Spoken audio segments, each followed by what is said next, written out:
अस्सलाम वालेकुम। Walk and talk cricket के साथ तौसीफ। हमारे पाकिस्तान से शर्ट पहुंचा ही है। न्यूजीलैंड हमारे दोस्त हैं नईम भाई, उन्होंने भिजवा दी और मिल गई है, तो हमने कहा आज पहन लें। वैसे तो पाकिस्तान आधा वर्ल्ड कप से एक टांग बाहर हो चुकी है, लेकिन कोई पता नहीं है पाकिस्तान टीम का।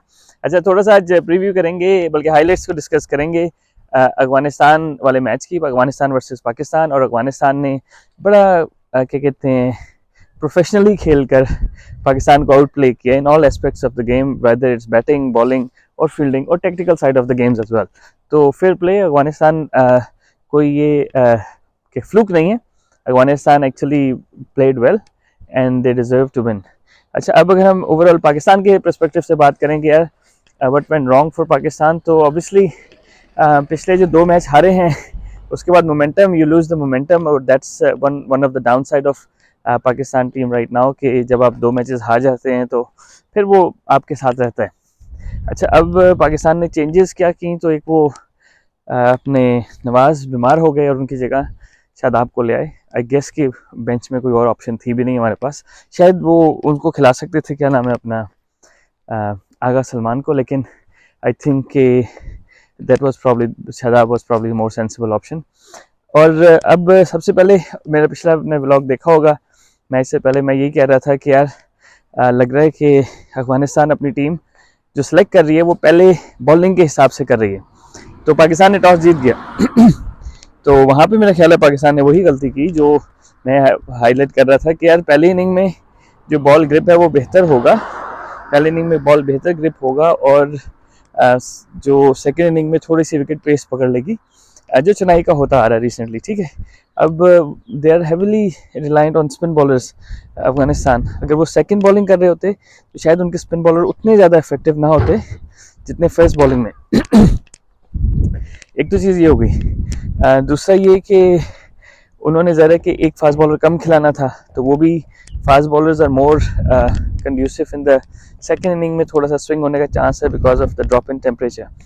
तो अगर if you put all the things aside, Pakistan ने पहले क्या कहते हैं बैटिंग क्यों की, आई हैव नो आइडिया, क्योंकि यूज विकेट था और इंडिया ने भी वहाँ पे एक एक्स्ट्रा स्पिनर खिलाया था। तो इट ऑल टेल्स यू कि दिन में जो है वो स्पेशली डे टाइम में स्पिनर तंग करेंगे और ये स्पिनर को उतना फ्रीली स्कोर नहीं कर सकते। अच्छा, पाकिस्तान ने जैसे जैसे रन्स तो कर लिए, ठीक है, अब लोग कह रहे हैं कि रन्स कम किए, तो मेरा ज़ाती ख्याल है कि फर्स्ट इनिंग के हिसाब से उतने ही रन बनते थे। अगर कोई भी अच्छी बॉलिंग के आप अगेंस्ट खेलते तो उतना ही रन बनते थे, around 300, 280, 300 was a good score. अब मसला वहाँ आता है जहाँ पे हमारे फास्ट बॉलर्स उतना अच्छा गेंद नहीं कर रहे, क्योंकि सेकंड इनिंग में गेंद थोड़ा सा स्विंग होने का और स्किड होने का ज़्यादा चांस था, विच मीन्स के spinners are probably a little less effective. तो फिर बात करते हैं फास्ट बॉलर्स पे। तो हमारे फास्ट बॉलर जो हैं, शाहीन शाह अफरीदी का वही बात है कि जो उनकी अलाइनमेंट में बात कर रहा था, थोड़ी सी अभी बेहतर हो गई है वैसे ऑस्ट्रेलिया के मैच के बाद, लेकिन हिज जो उनकी जो एंगल है ना, he is starting from leg stump and down the leg to right handers, right. तो गुरबज ने बड़ा अटैकिंग प्ले किया, उसके अलावा हसन अली ने इतने बड़े बॉल नहीं किए। हसन अली ने, मोहल्ले का कुत्ता है वो, शायद नाराज हो गया। अच्छा, हसन अली ने इतने बड़े बॉल नहीं किए मेरे ख्याल में, और मेरा ख्याल है कि उनको लंबा स्पेल कराना चाहिए शुरू में, क्योंकि बाद में उनका काम नहीं है। और इसी एस्पेक्ट से अगर हम देखें तो हारिस रऊफ का शुरू में काम नहीं है तो मेरा ख्याल है कि हारिस रऊफ पिछले के सारे मैचेस में देख लें, पहले 3-4 ओवर में ऑन एवरेज 30-40 रन खा रहे हैं। तो उनको जल्दी नहीं लाना चाहिए, मेरा ख्याल है 20वें ओवर तक लाना चाहिए था। 1-2 ओवर 20वें ओवर के राउंड करा लें, फिर 30वें राउंड के राउंड 1-2 ओवर करा लें, और आखिर में 4-5 ओवर करा लें। ठीक है, is a very good death bowler, but he has been out of form early on. जब हारिस रऊफ को क्यों मार पड़ रही है, अगेन शॉर्ट एंड वाइड। भाई जितना भी आप तेज गेंद कर लें इंडियन विकेट्स पे, फ्लैट विकेट्स पे, शॉर्ट एंड वाइड करेंगे तो किस तरह आप बच सकते हैं। और मोस्ट इम्पॉर्टेंटली थर्ड मैन आपने रखा हुआ है, ठीक है, आप गेंद कर रहे हैं शॉर्ट एंड वाइड, वो पॉइंट से जा रहा है। अब आप पॉइंट पे 6 फील्डर भी रख लें ना सर्कल में, नहीं रुकता।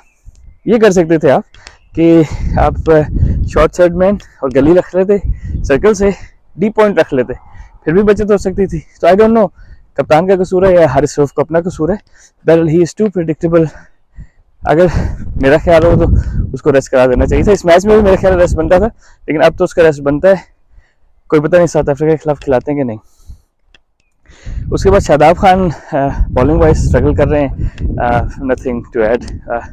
वो बस बड़ा स्पिन करना भूल गए हैं और इस तरह के जो है विकेट्स पे जहाँ पे गेंद टर्न भी हो रहे हैं वहाँ पे भी वो जो है ना वो क्विक थ्रू द एयर कर रहे हैं। तो अगेन फिर दूसरा क्या कहते हैं, Usama Mir again he struggling I think after the drop catch of Warner.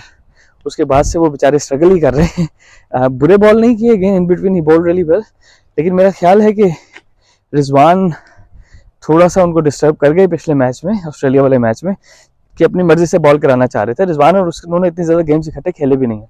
मेरा ख्याल है वो थोड़ी सी रिजवान की तरफ से ज्यादा थी, क्योंकि he was pushing him, asking him to bowl slower या फ्लाइट के साथ करें।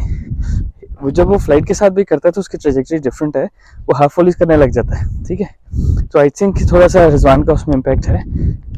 अब मुझे नहीं पता कि अब दोनों ही लेग स्पिनर हमारे इतने अच्छा गेंद नहीं कर रहे, लेकिन I think still in between Usama Mir bowl well. और हाँ जी बिल्कुल शादाब ने रन किए, लेकिन वो किसी काम के रन नहीं थे, क्योंकि जहाँ पे पुश करना था वो पुश नहीं कर सके, ठीक है।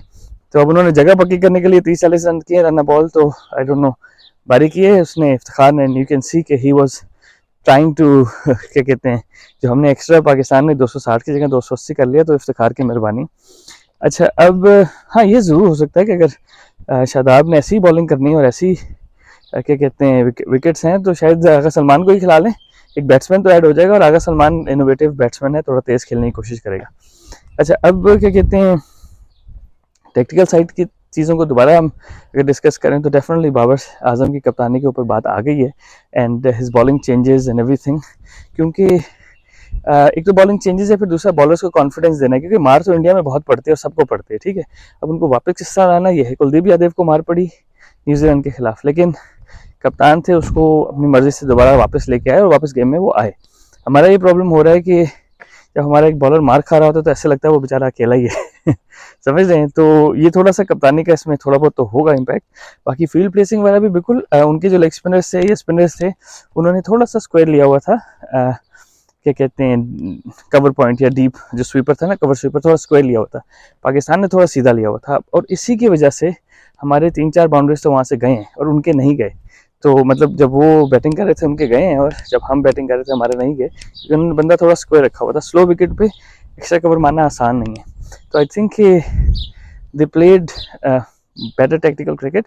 एक बात ज़रूर बताता था जिसने पिछले वीडियो में भी बताई थी कि उनके पास क्या कहते हैं जो जॉनथन ट्रॉट हैं प्रोफेशनल क्रिकेटर हैं, और मतलब फॉर्मर प्रोफेशनल क्रिकेटर हैं, और काफ़ी सारे जो है वो ड्रेसिंग रूम्स में रहे हैं, तो he understands lot of dynamics of cricket, तो बड़े प्रोफेशनल कोच हैं। फिर उनके साथ जो हैं दूसरे उनके कोऑर्डिनेटर हैं वो है अजय जडेजा, जो इंडियन ऑब्वियसली हैं और बड़ी क्रिकेट खेले हैं, बड़े सक्सेसफुल क्रिकेटर रहे हैं अपने टाइम में।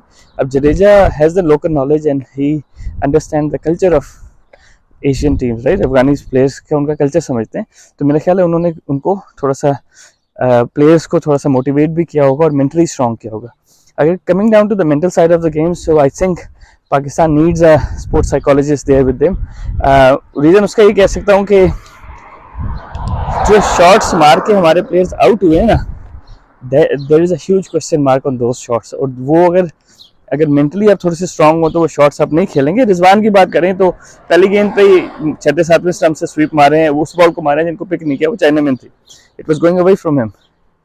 दूसरी तीसरी ही केम विद स्ट्रेटजी स्वीप मारना है, भाई स्वीप मारना है तो बॉल की पिच तक तो जाएं, अगर बाहर से स्वीप मारना है तो फिर आप शफल करके बाहर जाएं और फिर मारें स्वीप।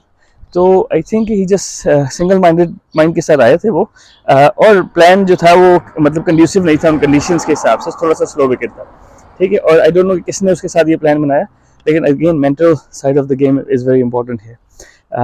और उसके बाद अगर हम देखें सऊद शकील फॉर एग्जांपल, ठीक है, we all know that Nabi is there for left handers, ठीक है, और Nabi has no other variation than variation in the pace, we all know that, right. Nabi को उन्होंने एक्स्ट्रा कवर चौका मारा, उन्होंने फील्डर उधर रखा, सीधा गेंद किया, अब ये जी मैनिपुलेट कर रहे हैं फील्ड को, लेग साइड पे जा रहे हैं, भाई बॉल की पिच तक तो जाएं, स्लो विकेट है। तो दीज थिंग्स अगर आपके पास अच्छा मेंटोर हो, आपके पास स्पोर्ट्स साइकोलॉजिस्ट बैठा हो, तो ये चीज़ें आपकी जो माइंड है ना उसको थोड़ा सा रिलैक्स कर देती हैं और क्लियर कर देती हैं। तो आई थिंक कि उस फ्रंट पे Afghanistan were more mature team and they comprehensively beaten Pakistan in all aspects of the game, whether it's tactical, technical, batting, bowling, fielding, हर चीज़ में उन्होंने पाकिस्तान से बेहतर किया। All the best to Afghanistan. और पाकिस्तान का जो अगला मैच है साउथ अफ्रीका के साथ है, बड़ा इंपॉर्टेंट मैच होगा, उसके ऊपर इंशाल्लाह हम प्रीव्यू बनाएंगे। सेम ग्राउंड पे ही है, अब मुझे नहीं पता कि सेम विकेट है कि नहीं, लेकिन सिमिलर विकेट ही होगा क्योंकि उस ग्राउंड के विकेट्स ऐसे ही हैं, तो वो भी बड़ा अच्छा होगा, इंटरेस्टिंग होगा। क्योंकि अब तो लोगों ने पाकिस्तान को वर्ल्ड कप से आउट कर लिया है, और मेरा ख्याल है जब लोग पाकिस्तान को राइट ऑफ कर लेते हैं वही लम्हा होता है कि पाकिस्तान की टीम वर्ल्ड कप में वापस आती है। तो इस नोट के साथ ये एपिसोड ख़त्म करते हैं। इंशाल्लाह जल्द ही एक और एपिसोड के साथ हाजिर होंगे कल, और वो हम करेंगे preview south Africa versus Pakistan का। और अगर आपके पास कोई क्वेश्चंस हो, छोटे मोटे क्वेश्चंस हो, तो मैं यूट्यूब शॉर्ट्स बना के उन क्वेश्चंस के आंसर कर दूंगा, अगर मुझे कमेंट्स में आप क्वेश्चंस छोड़ दें। Thank you very much.